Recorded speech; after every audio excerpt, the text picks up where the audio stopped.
Hello dear friends, this is the final lecture of the chapter number 9 and the topic for discussion is expansion and contraction of the liquids. Dear friends, dear students, हम इस topic में basically ये चीज़ देखने वाले हैं क्या thermal expansion और contraction of liquids हमारे किसी काम आ सकती है या फिर नहीं आ सकती। जिस तरह हमने एप्लीकेशंस में देखा था applications of thermal expansion and contraction of solids के बारे में या फिर बाई मेटल स्ट्रिप्स देखी थी, इसी तरह से आज हम देखने वाले हैं लिक्विड्स के बारे में। तो डियर स्टूडेंट्स, जो लिक्विड्स का एक्सपेंशन होता है या कंट्रैक्शन होता है वो सच में हमारे काम आ सकता है। फॉर एग्जांपल, एक जनरल से एग्जांपल जो कि आपने देखा होगा, ऑब्जर्व किया होगा, उसकी एग्जांपल है मरकरी। आपके पास है थर्मामीटर। डियर स्टूडेंट्स, इस थर्मामीटर के अंदर या तो हम अल्कोहल इस्तेमाल करते हैं या फिर मरकरी इस्तेमाल करते हैं।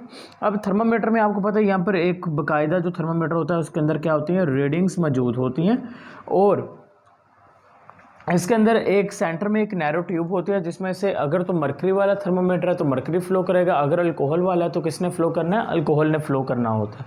तो डियर फ्रेंड्स, जैसे ही थर्मामीटर की जो साइड है वो किसी बॉडी के साथ टच करती है, बॉडी के साथ कांटेक्ट में आती है, तो बॉडी के हीट की वजह से यहाँ पर मौजूद जो मरकरी होगा डियर फ्रेंड्स, वो मरकरी ऊपर की तरफ इस नैरो ट्यूब से फैलना स्टार्ट कर देगा। नैरो ट्यूब से क्या करेगा, ऊपर की तरफ फैलना स्टार्ट करेगा और वहाँ तक फैलेगा जहाँ तक क्या होगा, उसने टेम्परेचर को फिल अप किया। यानी कि जितना ज़्यादा टेम्परेचर होगा बॉडी का, मरकरी उतना ज़्यादा क्या कर जाएगा, एक्सपैंड करता जाएगा।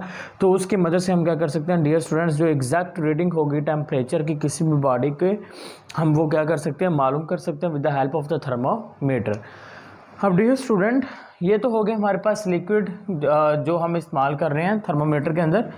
लेकिन यहाँ पर एक और लिक्विड है जो कि बाकी तमाम लिक्विड से क्या है, टोटली डिफरेंट है। डियर फ्रेंड्स, उस लिक्विड का नेम है water. Water has the peculiar behaviour, यानी कि इसका मतलब ये होता है कि अगर हम वाटर की बात करते हैं, जो वाटर का बिहेवियर है ना वो बाकी तमाम लिक्विड से थोड़ा सा डिफरेंट होता है, यानी कि अजीब सा होता है।